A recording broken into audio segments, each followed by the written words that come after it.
Hello my beautiful friends, and welcome back to my channel. This is Nova Gnome Creations, and today I am going to show you how to weave in your yarn tails. So first things first, to begin, other than your crochet, what will you need?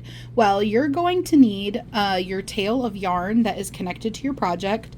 If you disconnected and you don't have a long enough tail of yarn, that's totally fine. You can just cut yourself a length of yarn and work with that. You're also going to want a needle and a needle threader if you need one. So I'm going to show you a few different options because there can be quite a few options in this little crochet fiber artsy world, and you might be wondering what is going to work the best for what you're doing. How do you pick what type of needle works best for your project? Well, honestly, a lot of it just comes down to personal preference. So there is going to be a little bit that depends on what type of yarn you're using. If you're using a thicker yarn like a blanket yarn, for example, here is a scrap of blanket yarn, you're going to need to go towards something larger, like one of these large eye plastic ones. You may even be able to get it into this one or into this one, but you're definitely not going to be able to get it into just your regular needle. And the way that you'll do this is you can either just use your fingers and kind of line it up with it and pull it through, and you can do this a little bit easier for blanket yarn than other types of yarn, or you're going to take your needle threader, and you'll notice there's a little end and a big end depending on what size of yarn or whatever that you're weaving in, and then you just hook it. You slide your threader through there, and then you just hook your yarn around the threader, just like that. And then you just pull up on your needle, and then it'll thread it right on for you. Obviously, I'm just threading on this little scrap to show you.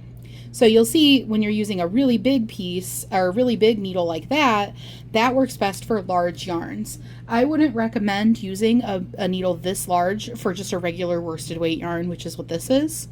This is really for blanket yarns and maybe even chenille yarns or just bulky yarns in general.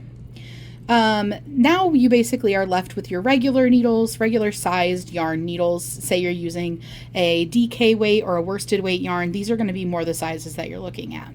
So this is a regular bent tip needle. This is a yarn needle or a wool needle. And this is just a plastic darning needle. This is a regular sewing needle, but it is one of the larger ones. When you're buying like a pack of needles, you know how they come in different sizes. This is just one of the bigger ones. I really love this bent tip type of needle when I'm doing things like sewing parts onto amigurumi, connecting limbs to amigurumi, things like that, where I want my needle to come back out. And it also works great for if you're closing up a hole. These ones, honestly, this is just where it comes down to preference. You may prefer the feel of these needles. The bent tip can be really helpful in my opinion because it makes it easier to pop your needle back out. But if you don't mind, you may actually prefer the feel of these.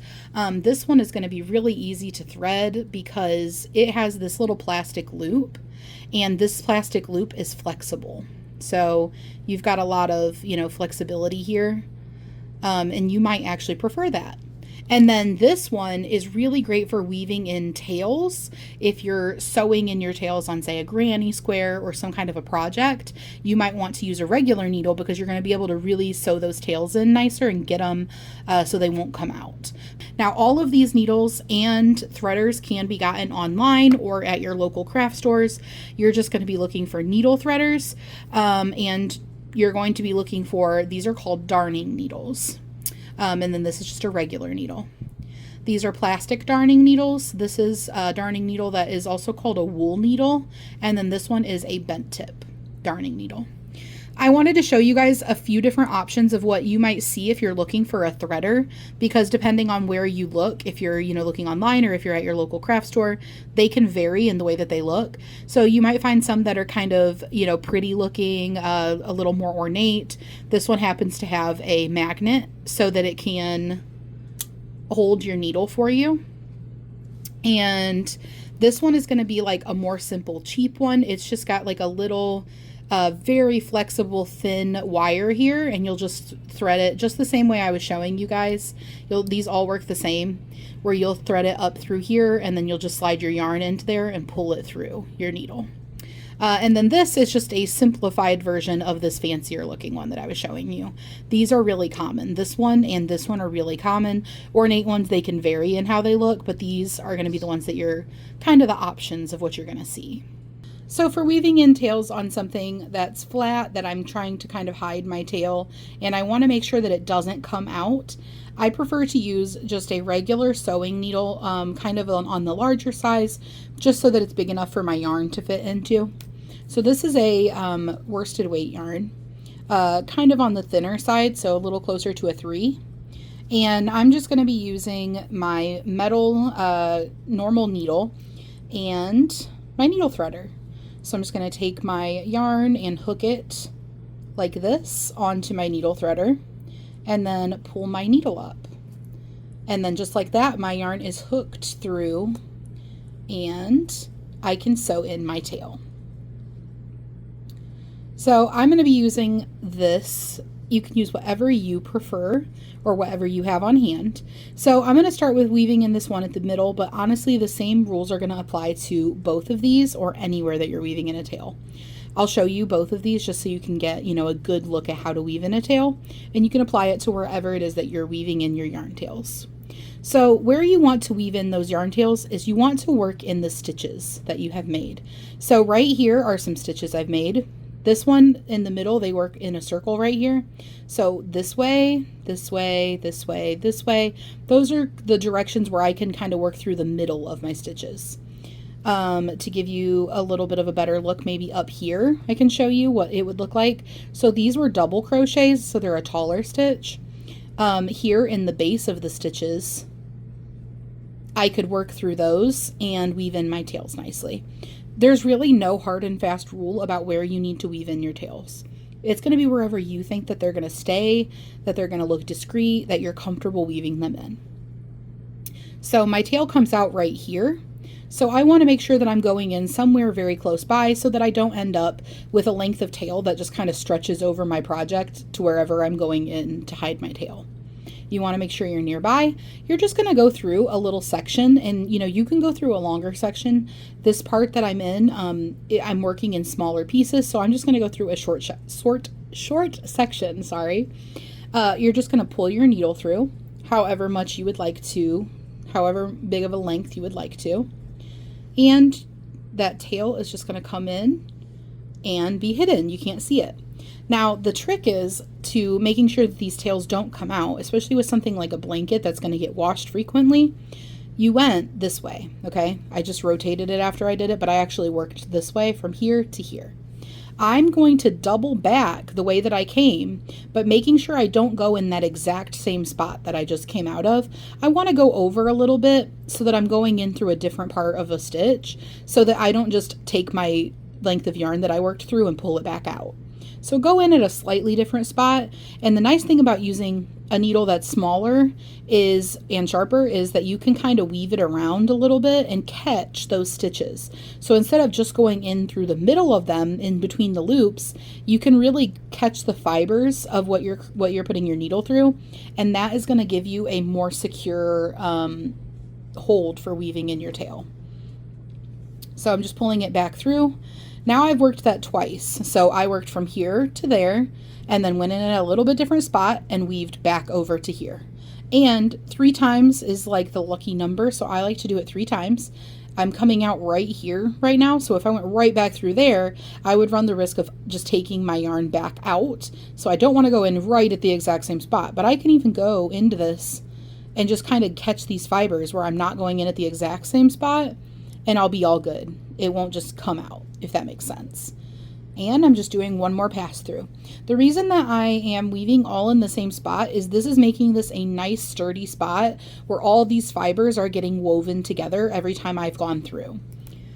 I've gone through 3 times now, so I'm confident that I have woven that in enough, and I'm just going to go right up to my work and trim that tail. And now you can't see this. Can't see it at all, but it is nice and sturdy and woven in, and even in the wash, I'm confident that that won't come out. So let's show you again using this corner that I have.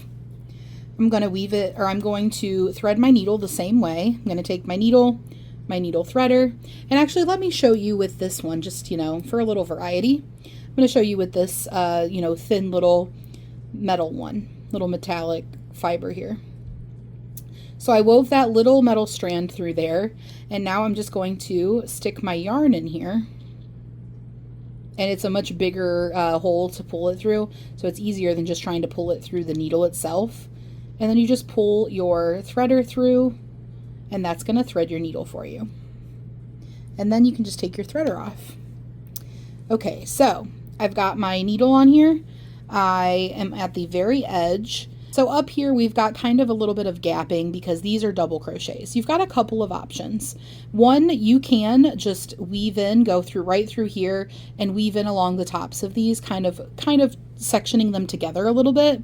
Or you can weave down through the length of this double crochet, like inside of it. Start up here, kind of send your needle down through this double crochet, and you want to kind of hide your tail as you're doing it.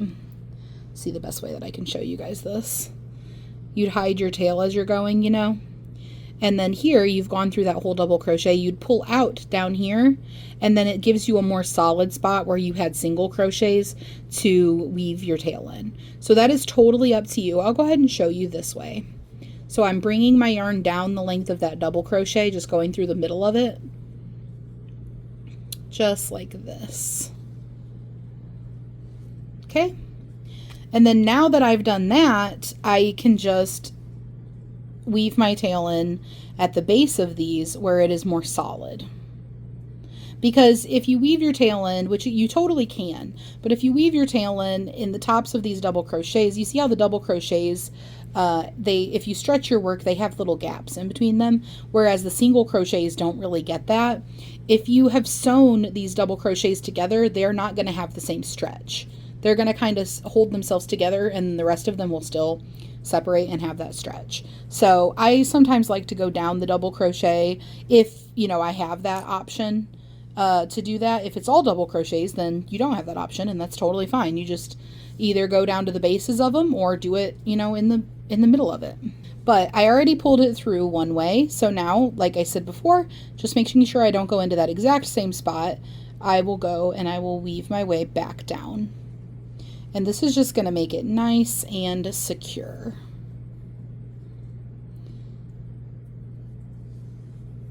And then I like to go 3 times the charm, kind of wiggle it around a little, try to catch some of those fibers. And there we go.